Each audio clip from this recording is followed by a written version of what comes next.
Hello and happy Saturday, and I have got a deep thought for you.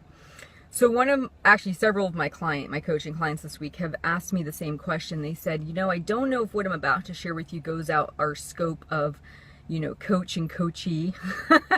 And I said, well, that depends. Does it play into your eating behaviors and your exercise? And most often it does. So for example, if you struggle with feelings of self-worthiness, and every time you say yes to somebody else to prove yourself, to feel validated, to feel important, you say no to your healthy habits, then that needs to be addressed.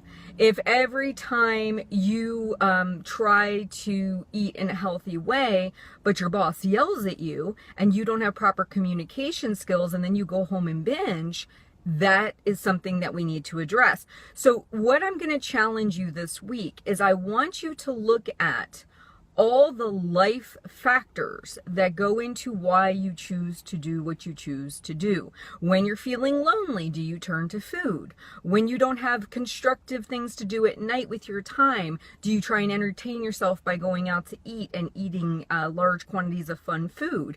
You have to look at your life holistically. This, I truly promise you, is not just because you haven't managed to get the right calories or macros or points, or you don't have the right workout program. I wish it was that simple, because it would be an easier problem to fix.